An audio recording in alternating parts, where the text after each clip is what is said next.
Hello everyone and welcome to the channel Solace Stories. After being kicked out of my own master bedroom, I left in silence. 3 months later, I announced my will, and my son fell apart. I used to believe that you raise children to have support in your old age. Reality, however, hit me like a ton of bricks. It turns out, raising children is what makes you need support in your old age. That sentence is like a fine needle, stabbing directly into my heart, so painfully I can barely breathe. My daughter-in-law Jessica didn't even make a phone call. Not a single heads up. She just moved her parents, who live hundreds of miles away, into our home, and settled them directly into what had always been my master bedroom. She was all smiles. Her tone as light as if she were announcing a holiday. "Mom, you can stay with us in the guest room. My parents are getting older and have trouble getting around. The master bedroom has the balcony. It's brighter, and it's easier for them to get some sunday." I just stood in the middle of the living room, feeling like a stranger who had wandered into the wrong house. The sunlight streamed through the patio doors.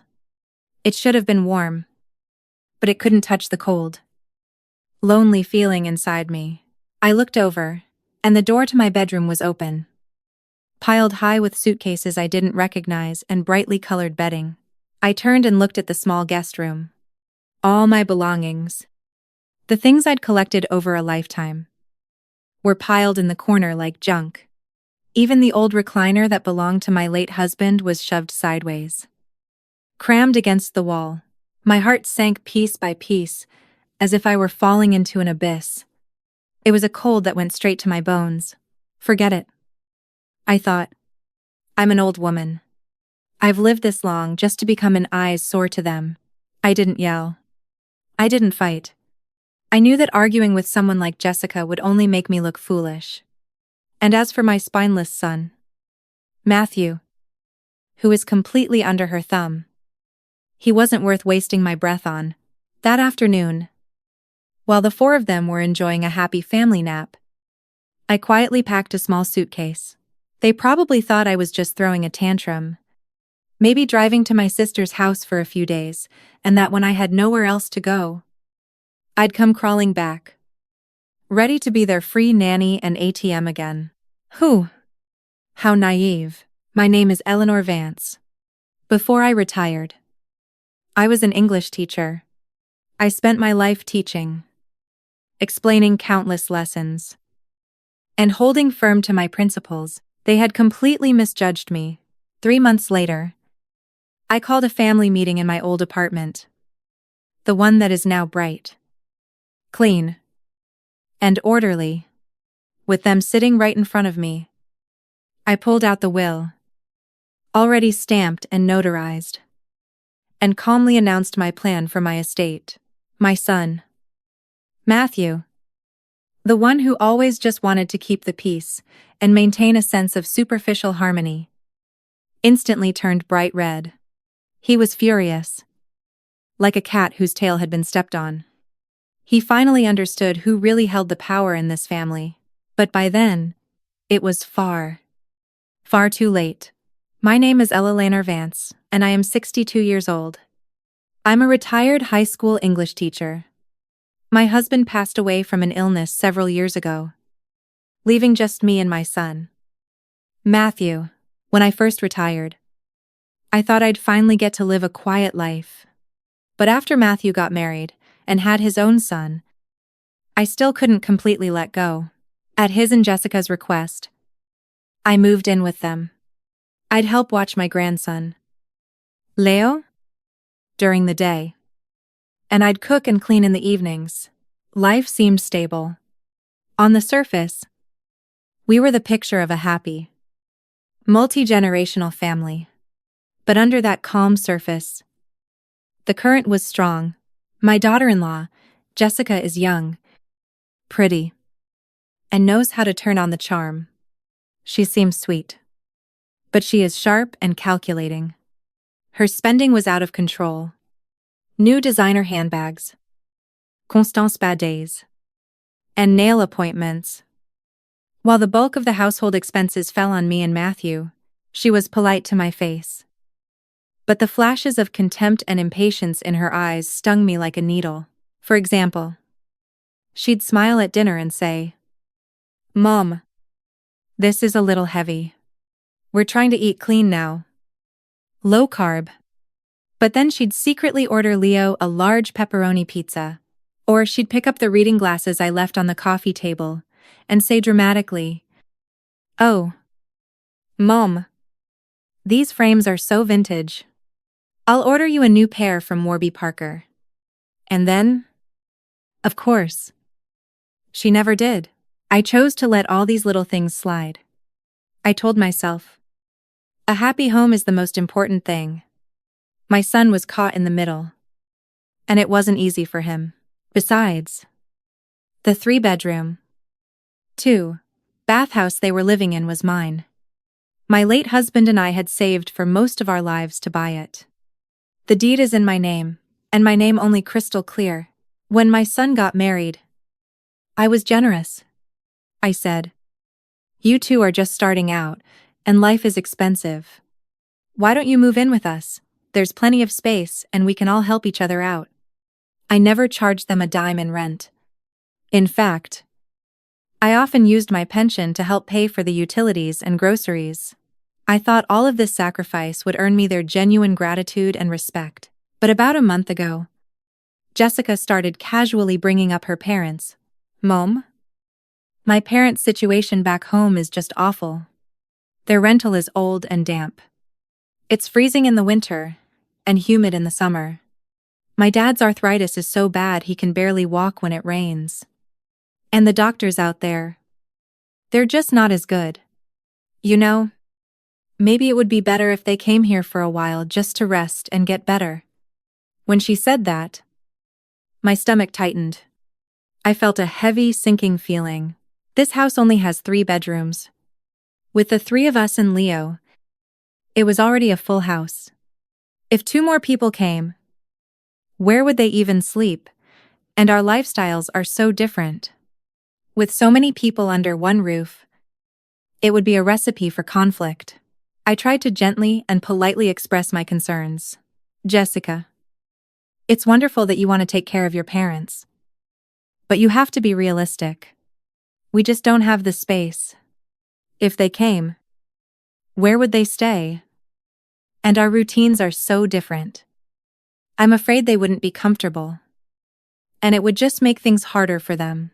Jessica just smiled, didn't pursue it, and looked back down at her phone, her thumbs flying across the screen. I thought that was the end of it. I had no idea she had zero intention of actually discussing it with me. That day, I had a morning watercolor class at the local community college. I stopped for groceries on the way home, planning to make a nice dinner for everyone. The moment I turned the key and stepped into the entryway, I froze. There, piled by the door, were several beat-up suitcases and a couple of those big striped woven plastic laundry bags, bulging and out of place. I heard unfamiliar laughter coming from the living room. I took off my shoes and walked in to see 2 strangers sitting on my sofa, the spot where I always sit. They looked around with a mix of discomfort and curiosity. One was a man with graying hair and weathered skin. The other, an older woman in a floral print blouse. Her face, a map of wrinkles. It was Jessica's parents. I had only met them once briefly at the wedding. Hearing the door, Jessica hurried out of the master bedroom, stretching an artificial smile across her face. She looped her arm through mine a little too affectionately. "Mom, you're home. Look, my parents are here." She announced it like it was wonderful news. "They're going to be living with us from now on. It'll be so much livelier with more people. I've already moved your things into the guest room," she continued, her voice bright and chipper. "The master bedroom is for my parents. They're older and light sleepers. And the master is quieter. Plus, it has that big balcony. The sun will be so good for them." Her words were crisp, and every single one hammered into me like a nail. This wasn't a discussion. It was a hostile takeover. There was no room for negotiation. I looked past her at the half-open door to my bedroom. My vanity, which I had used for over a decade, was gone. In its place were a strange thermos and several prescription bottles. The orchid I had carefully tended to for years was shoved into a corner, replaced by a fake plant I'd never seen before, and my books, my family photo albums, and the few keepsakes from my late husband. They were all now brutally crammed into the tiny, pathetic space of the guest room, like a group of homeless refugees. My son, Matthew, stood behind his wife, his eyes darting everywhere except at me. He was wringing his hands and his lips trembled before he finally mumbled, "Mom." "Yes. She's just trying to help." "Help? How is this helping? This is a blatant, arrogant takeover of someone else's space." And they were talking about it like it was a noble act. In that moment, all I felt was an icy chill creeping up from my feet, straight to my heart, and into my head. Rage burned in my stomach like acid, and it hurt so much. I could barely breathe, but I didn't explode. I took a deep breath, held it, and slowly let it out, forcing down the volcano of anger inside me.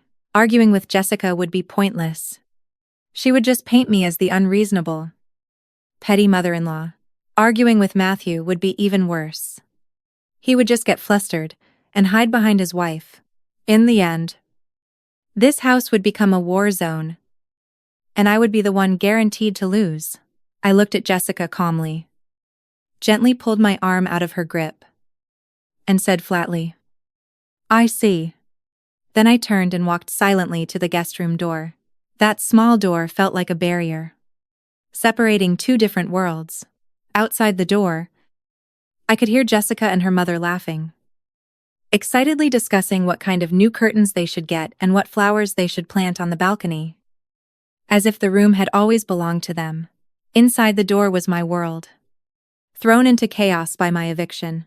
I looked at my personal belongings, tossed randomly in the corner. A few of my regular outfits were piled on the bed. The old books my husband had left me were on the floor, their pages bent. A picture frame had fallen over, the glass cracked in the corner. It was a photo of my husband and me when we were young, his bright smile still so clear. My heart felt like it was being sliced by that broken glass. A silent, twisting pain. Matthew came to the doorway, wringing his hands, his eyes full of helpless apology. "Mom? Don't be mad. Jessica. He tried to explain, his voice weak. I didn't turn around. I just cut him off, my voice cold. "You don't need to say anything. I understand." And I did. How could I not? I understood Jessica's selfishness and her schemes. She had no respect for me as her mother-in-law, and even less respect for the fact that I was the actual owner of this house. I also saw my son's cowardice and weakness. In front of his overbearing wife, he didn't even have the courage to say a single word. There is nothing more painful than a heart that is given up. And once it's gone, even arguing feels pointless. I realize that the greatest distance in the world isn't between life and death. It's standing in front of your child, and he thinks it's perfectly natural to give your room to his mother-in-law. That afternoon, while Jessica was excitedly showing her parents around the neighborhood, Matthew made an excuse to slip out. He probably went to a sports bar to watch the game. Anything to escape the reality of what he'd allowed to happen. I closed the guest room door and quietly began to pack. I didn't take much, just the most important things: my driver's license, passport, bank cards, a few pieces of jewelry, and that picture frame with the cracked glass, which I wrapped carefully in a shirt. The clothes, the bedding, the everyday items. I left almost all of it. They could have it. It would save me the trouble of dealing with it. I picked up my phone and dialed my sister. Carol, I need a favor. Do you still have the number for that cleaning service you used? I need to hire a reliable crew to do a deep clean of my old apartment tomorrow. I'm planning on moving back in. I tried my best to keep my voice steady. There was a pause on the other end. Then, worried, she asked.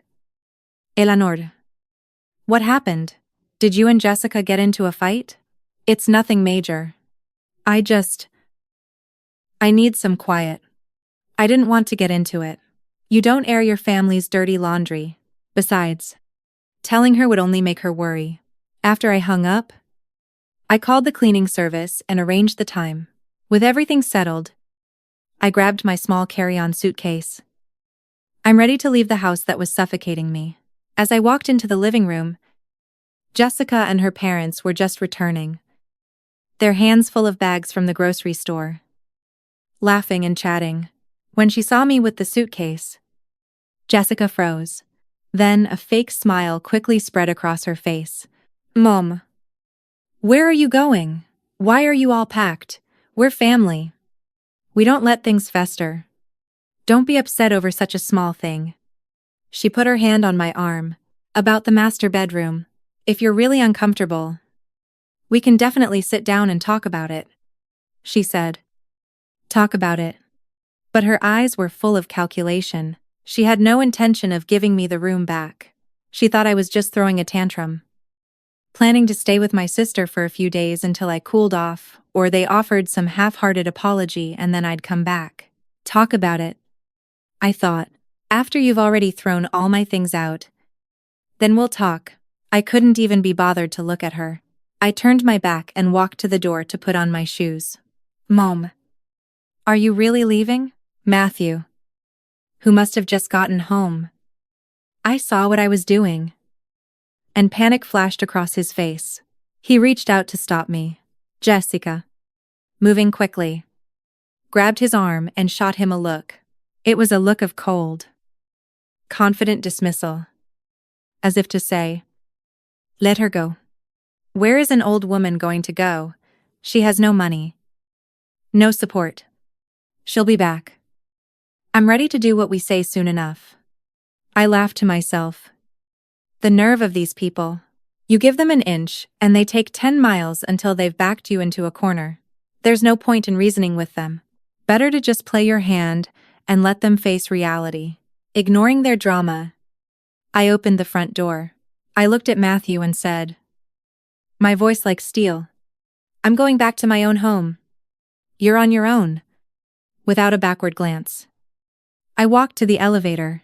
The doors slowly closed, shutting out Jessica's fake smile and Matthew's panicked, helpless face.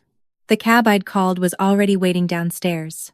As I got in and watched the familiar streets blur past the window, I didn't shed a single tear. Instead, I felt an incredible sense of relief and liberation. I felt like a prisoner who had finally broken free from heavy chains and was seeing the sun for the first time. There is no grief like a heart that has given up. But maybe that was a good thing. When the heart gives up, the pain stops. All that's left is a cold, clear calm. I had made my decision. There was no turning back. My old apartment was on the west side of the city. It was a unit my school had provided before I was married, which I later bought. It wasn't huge, just 2 bedrooms. But it was in a great location, and the neighborhood was quiet. It had been empty for years, and a thick layer of dust covered everything. The air was stale. The next day, the cleaning service arrived right on time. They worked hard all day, and by the evening, the entire place was spotless. I opened every window, letting the fresh air and bright sunlight flow in, chasing out the dust and the gloom. Looking at my familiar old furniture. Outdated. Yes, but filled with memories of my husband and me picking out each piece, I felt a long-lost sense of peace and security. This was where I truly belonged. No fake smiles, no manipulative games, and no suffocating pressure. I rearranged the furniture, placed my husband's photo on the nightstand where I could see it, and put the orchid that had been neglected on a sunny windowsill. Life finally felt like it was back on track. I started planning my real retirement. I signed up for that watercolor class I'd always wanted to take at the community college. Every day, I painted, calming my mind. I met up with a few other retired teachers. We'd walk in the park or meet at a cafe. Just talking and laughing. Life became easy, relaxed, and comfortable. At night, I'd make a cup of tea and watch some television or read a few pages of a book. When I felt tired, I'd go to bed and sleep straight through until morning. My whole body felt lighter.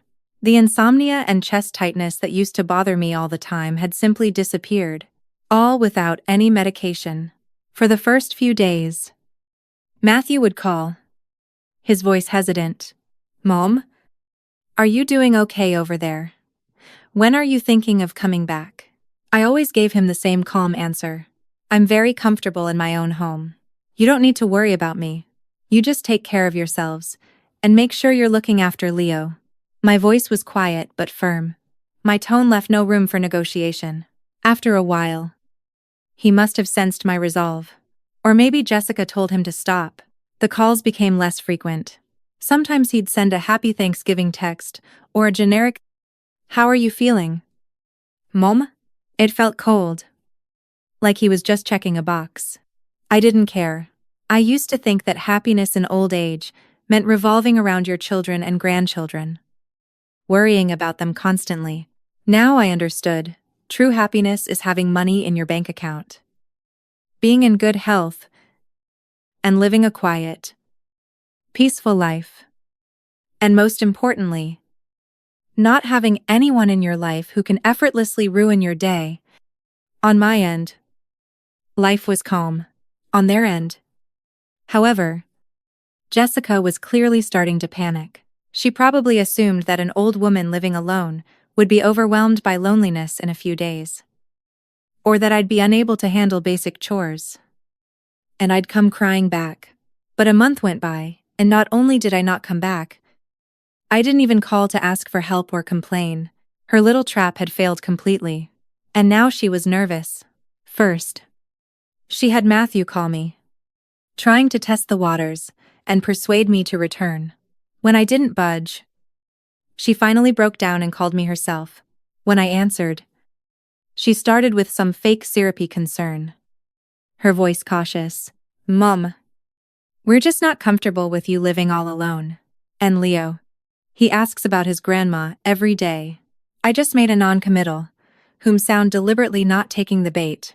She paused, and I could hear the irritation creeping into her voice. "Mom, you know, with my parents here, our expenses have really gone up. When you were here, you helped out. But now the fox was showing its tail," she continued, hinting heavily. "My dad's leg. The doctor said he needs physical therapy, and the copays are adding up, and Leo's soccer fees are due. Things are just really tight right now." It was all about one thing. She wanted me to give them money. I laughed silently to myself, but my voice was steady. "Oh, really? Well, then you two will have to get better at budgeting." Jessica probably didn't expect that answer. She was stunned for a second, and then her voice turned hard. "Mom, I just mean you have a good pension. Can't you help us out a little? We're family after all. You have to think of the big picture." "Family." I repeated the word, my voice dripping with irony. "When you moved your parents in, I took my room and threw me into that guest room like a piece of trash. Did you think about family, then? Did you think about the big picture?" I didn't give her a chance to argue. I cut right to the chase. "Jessica, my pension is what I earned from a lifetime of hard work. It's my retirement security. And it's just enough for me to live on. Since you were able to move your parents in to live with you without my permission, then you can bear the responsibility that comes with it. You didn't consult me then, so don't expect me to pay for your decisions now." The second I finished, I hung up the phone, listening to the dial tone. I let out a long breath. I used to be the all-powerful mother. Now in their eyes, I was just a walking ATM. Well, too bad for them. From now on, this ATM serves only one customer. Me. When she couldn't get what she wanted by being nice, Jessica immediately switched to playing dirty. It was her usual move. Spread rumors and slander me behind my back. A few days later, the calls from relatives started. Matthew's Aunt Patty called, her tone scolding. "Eleanor, what is this? I hear you had a fight with the kids and moved out. Matthew and Jessica don't have it easy. You know, you're the mother. You need to be more understanding. You can't just get into a fight with your daughter-in-law like that." Then my distant cousin's daughter called, whispering, "Auntie, Matt told me Jessica didn't think things through. Don't take it to heart. Your family. You can talk this out. We're all worried about you living alone." Behind all their words was the same message. I, the mother-in-law, was the one to blame. I was intolerant, cold-hearted, and petty. I had blown up at the kids over one small thing and abandoned my son. Listening to these twisted versions of the truth, all fed to them by Jessica, I was furious, but I held back. I didn't waste my time arguing with people who either didn't know the truth or were pretending not to. To the relatives who seemed genuinely concerned, I just said, "Thank you for thinking of me. I'm doing just fine. I just wanted some peace and quiet." But to the ones who were clearly calling to scold me on Jessica's behalf, I didn't hold back. "Oh, she doesn't have it easy. Who was there when I didn't have it easy? She wants her parents to live in my house. Fina. But why does she expect to use my money to pay for it? Is her money not hard-earned, if she's such a good daughter? Why don't you pay for her parents?" After a few sharp comebacks like that, the calls tapered off. I knew Jessica's plan had failed again. But this whole thing taught me a valuable lesson. Gossip is dangerous. I couldn't just sit back and let Jessica slander my name. So, I started to methodically gather evidence. I scrolled back through old text messages, finding all the times Jessica had hinted I should pay for things for her or complained that I wasn't generous enough. I also called an old neighbor I was still friendly with and quietly asked how things were going at the house since I left. As I expected, I got an earful about how Jessica was complaining about me and even bragging about how she'd get the house one day. My neighbor even sent me a short voice memo she'd taken of Jessica complaining loudly to someone in the driveway. I also called an old friend who's a retired lawyer. I asked him for advice on estate law, property rights, and defamation. I wasn't planning to sue. I just wanted to know my rights. I needed to have my ducks in a row. I had to have the power to protect myself and fight back against their lies.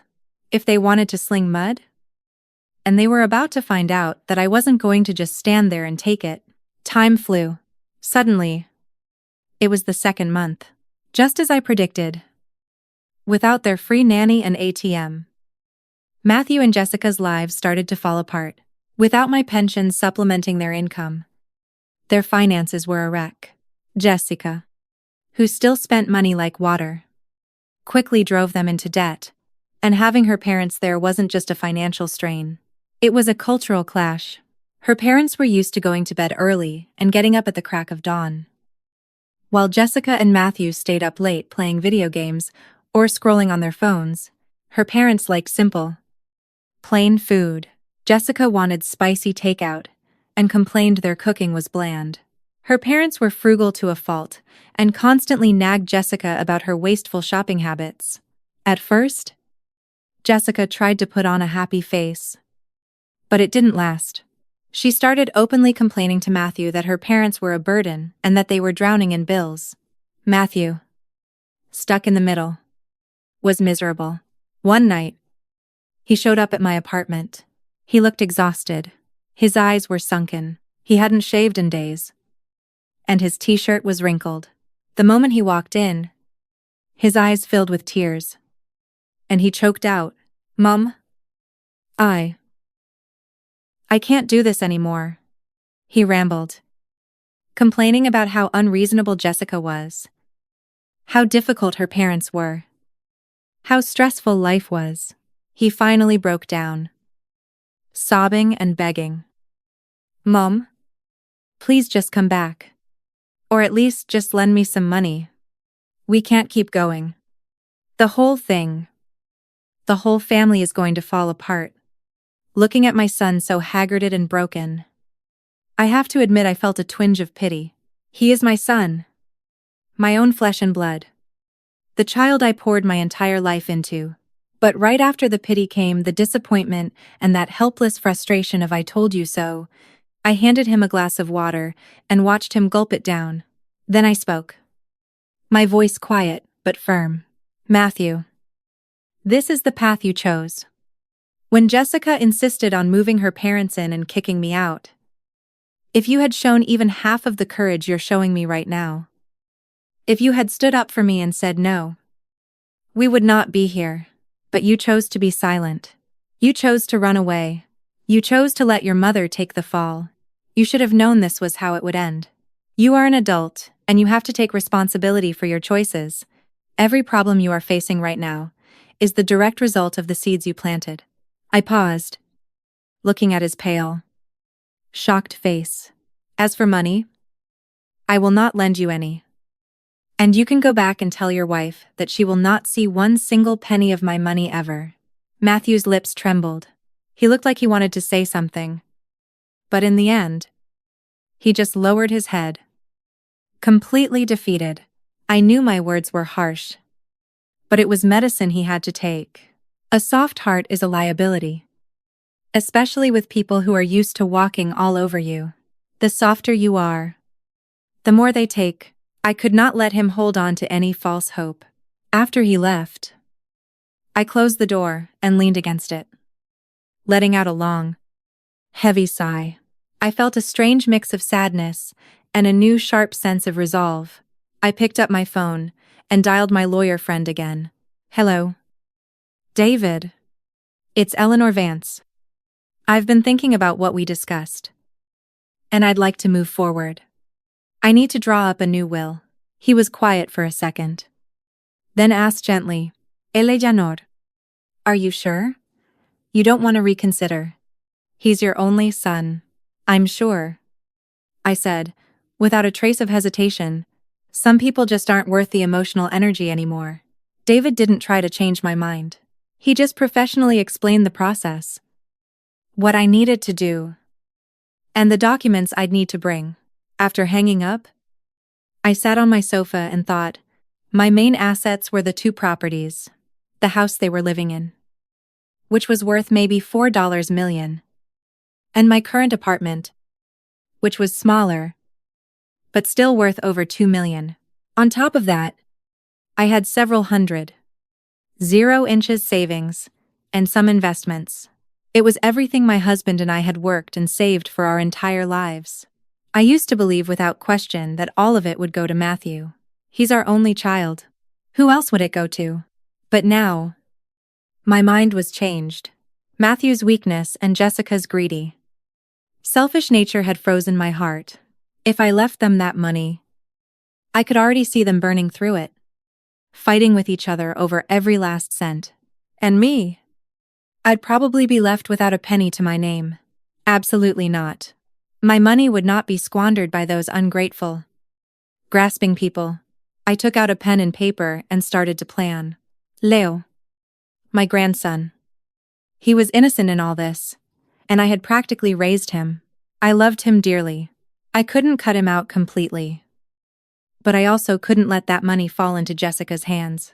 After thinking it through, I decided I would set aside 10% of my total estate in a dedicated educational trust fund. I would designate a trustworthy executive like my sister Carol or a professional firm. That money could only be used for Leo's future education. The principal could not be touched by anyone until he was an adult. As for the other 90%, I looked out the window at the bright blue sky. And my mind was clear. I was going to donate it.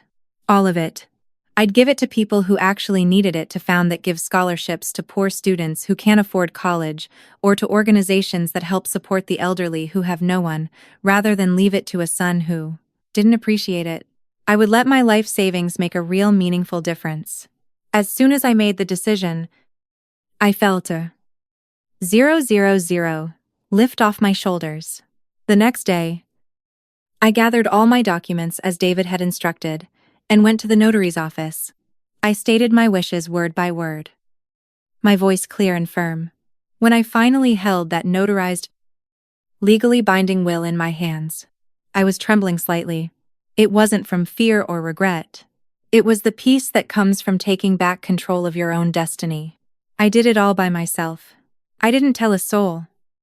Not even my sister. This was my decision to make. I used to think the meaning of life was to leave the best for the next generation. Now I know the first priority is to live your own life with comfort and dignity. 3 months passed. During that time, just as I'd expected, the situation at Matthew and Jessica's house went from bad to worse. My sister told me they were fighting constantly, mostly about money. Jessica had apparently started complaining openly about her own parents, calling them a burden. Her parents, who were no saints themselves, fought back, accusing Matthew of being a spineless loser who couldn't provide for his wife. The house was a war zone. Even little Leo, she said, had become quiet and withdrawn. It was heartbreaking. Right at the 3-month mark, Matthew and Jessica showed up at my apartment. This time, Matthew wasn't crying or begging. They seemed to have formed some kind of united front. They were here to be aggressive. When I opened the door, Jessica had that familiar, sickeningly confident smile on her face, though I could see a flicker of anxiety in her eyes. Matthew stood behind her, his shoulders back, trying to look strong, though he still couldn't quite meet my gaze. "Mom," Jessica started, skipping the pleasantries. Her tone was demanding. "We've talked it over.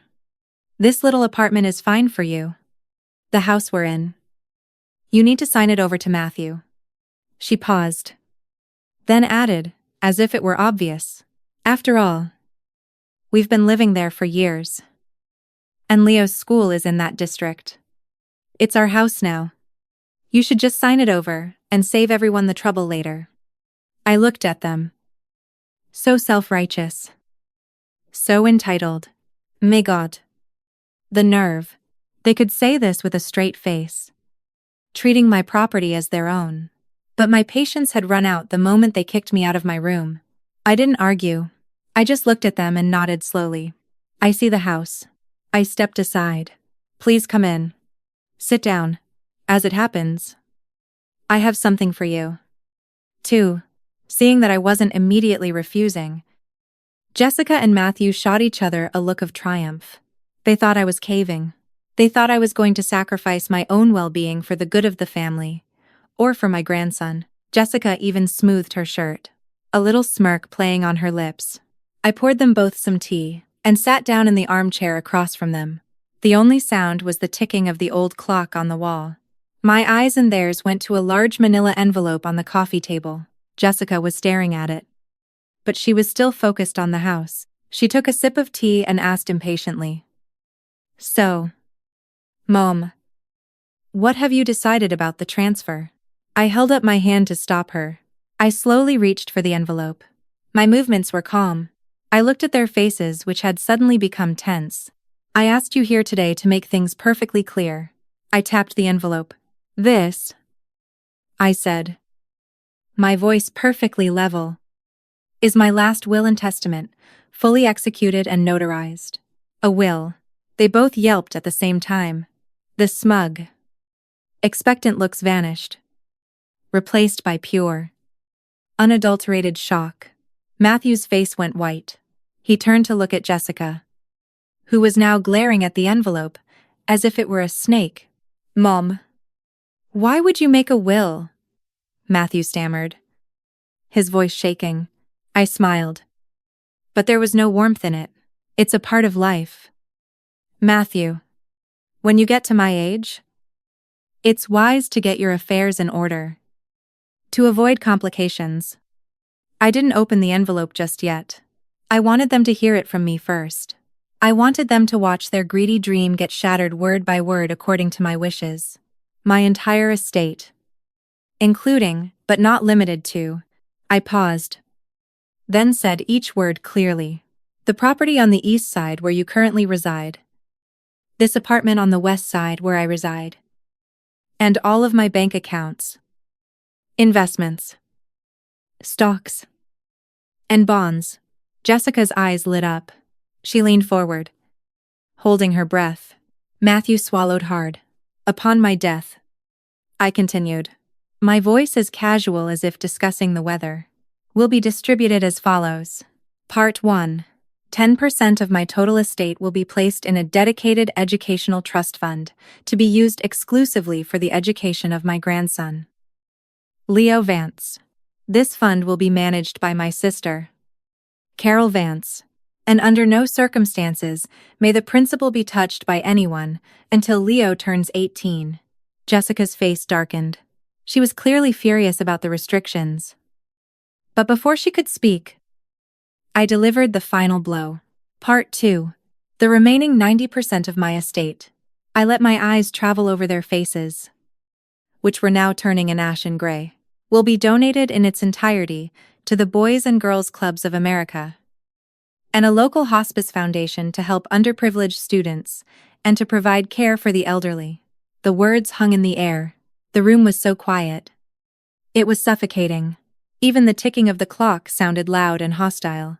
Matthew's face went from white to gray to a splotchy red. His mouth hung open. He looked like a fish out of water, gasping, but making no sound. Jessica, however, shot up from the sofa. She pointed a shaking finger at me. Her voice, a high-pitched shriek of outrage. What? You're donating it? Are you insane? You're giving all our money to strangers. What about us? What about Matthew? He's your son. Your only son. Her voice was like a knife. I just stared at her, my face calm. Mom, Matthew, jolted by her screaming, finally found his voice. He stood up, trembling with rage. His eyes were bloodshot. How could you do this to me? I'm your son. How can you give our house, all our money to strangers? How are we supposed to live? He was so angry. The veins in his neck were bulging. And there it was. The mask was off. The people who had talked about love and family were now showing their true colors the second they found out my money wasn't going to them. The pretense of love vanished, revealing the raw, ugly greed underneath. Facing their hysteria, I felt strangely calm. This must be what it feels like to be truly done.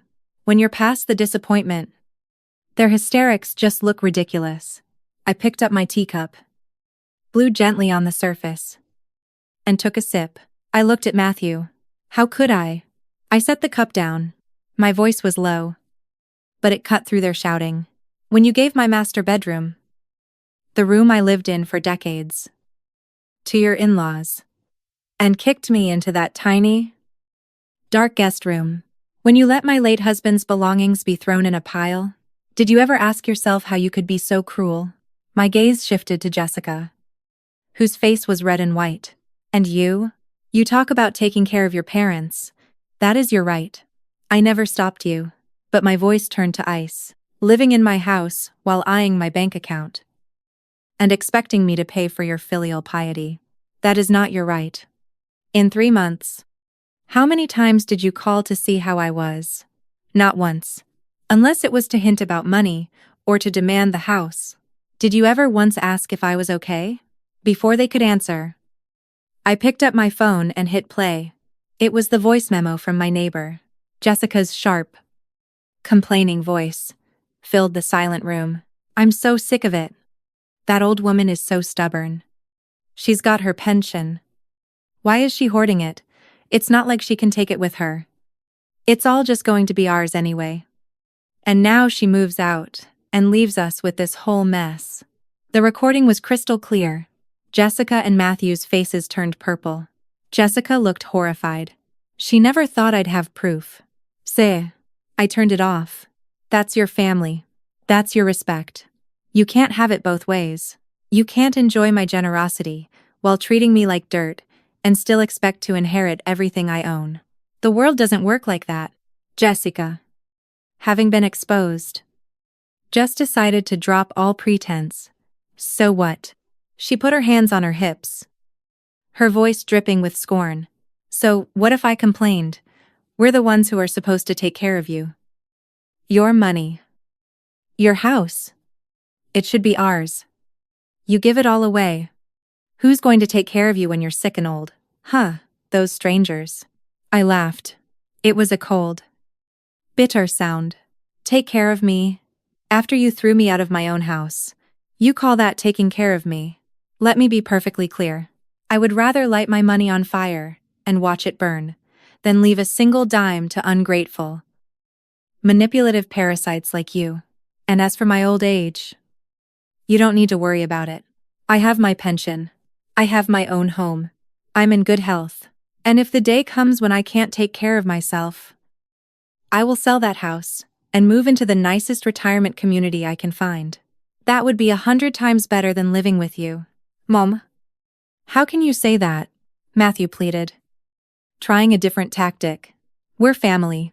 Blood is thicker than water. Family. I stared him straight in the eye, my gaze unwavering.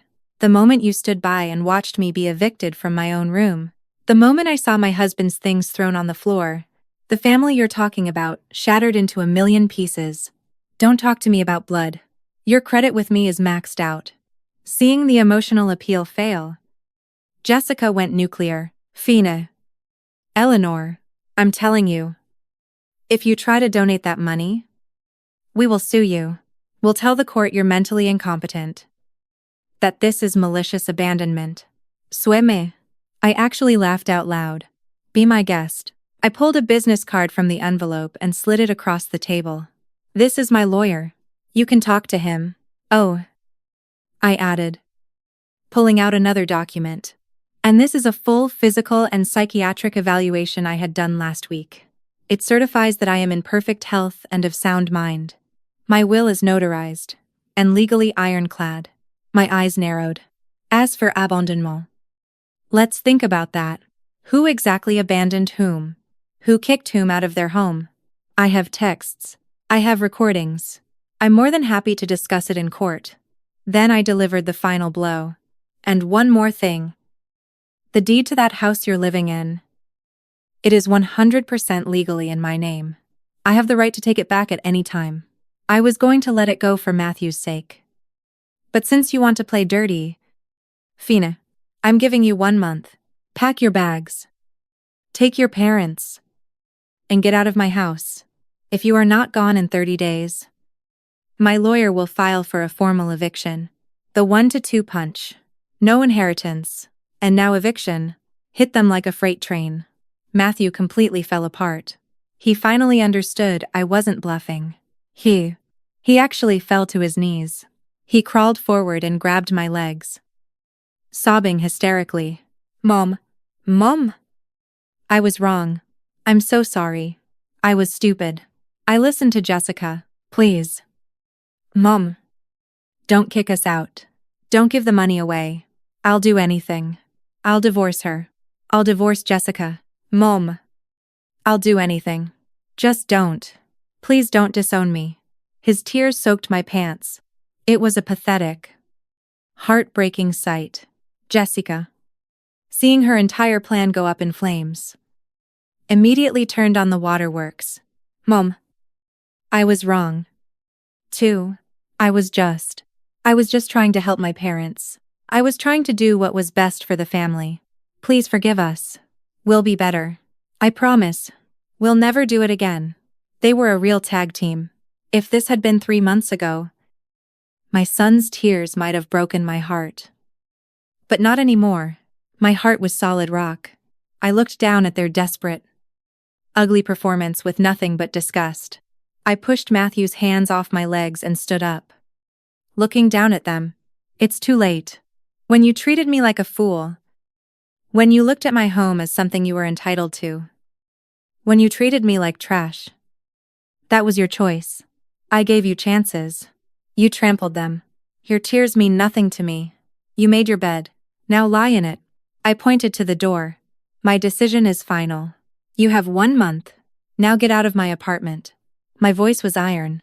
They stared at me, their faces a mask of hatred and shock. Jessica looked like she wanted to spit, but she knew she had lost. Matthew, looking completely destroyed, let her pull him to his feet and drag him out the door. After they left, I sat alone in the quiet living room. The sun was streaming in. I took a deep breath. I felt exhausted. But for the first time in years, I felt light. I had finally cleaned the poison out of my life. 1 month came and went. Unsurprisingly, they were still there.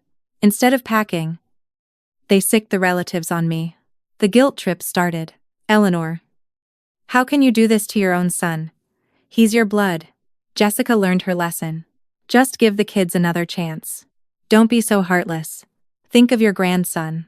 This time, I didn't even bother to argue. I had my lawyer send an official certified eviction notice. It stated that if they were not off the property by the deadline, he would file for a court-ordered removal. As for the relatives, I blocked their numbers. I was done. I went on with my life. I went to my classes. I had coffee with my friends. I even posted a few pictures on Facebook from a little weekend trip I took and some of my new watercolor paintings. I made sure to post photos of me smiling, surrounded by friends looking happy and healthy. I knew they'd see them. Finally, facing a legal eviction and the very real threat of the sheriff showing up, they cracked. Jessica's parents, apparently unable to stand the side-eye from the neighbors and the stress of it all, quietly packed up and went back to their rural county with their common enemy. Me? Gone. Matthew and Jessica turned on each other. The pressure of being broke and homeless made them explode. She blamed him for being a weak mama's boy. He blamed her for being a greedy monster who had ruined his life. The final straw I heard was when Matthew discovered Jessica was secretly transferring the last of the money from their joint checking account to her own and had already met with a divorce lawyer. He finally saw that she had never loved him. She loved what she thought he would inherit. They filed for divorce 2 days before the eviction deadline. It was messy, but it wasn't my problem. The day after they moved out separately, each with just a few bags, my lawyer handled the key exchange. Jessica, Iyasume, went back to her parents. Matthew rented a cheap, dark little room in a rundown apartment complex, way out in the boonies. My lawyer asked what I wanted to do with the house. I thought about it and decided to have it cleaned, put in new carpet, and rent it out. The extra income would make my retirement even more comfortable. A few months later, Matthew showed up at my door. He looked 10 years older. He was gaunt. His hair was a mess, and his eyes were dull. He just stood there and whispered, "Mom." I let him in. He sat nervously on the edge of the sofa, wringing his hands. After a long silence, he looked at me, his eyes red. "Mom," he choked out. "I know I was wrong. I'm so sorry. I wasn't a man. I let you down." He just sat there and cried, apologizing over and over for how he had betrayed me. Looking at him, my son, I did feel my heart soften, but I wouldn't make the same mistake again. I listened. When he was finished, I said, "Matthew, I'm glad you understand what you did. You are my son. That will never change." I acknowledge that. But my voice became firm. "What you and your ex-wife did destroyed the trust between us. A simple "I'm sorry" can't fix that. You can't just glue a broken mirror back together and pretend the cracks aren't there." I looked him in the eye. "I will accept you as my son. You can come and visit me. But we will not go back to the way things were. You are an adult, and you have to walk your own path. I will not be your safety net. I will not be your ATM.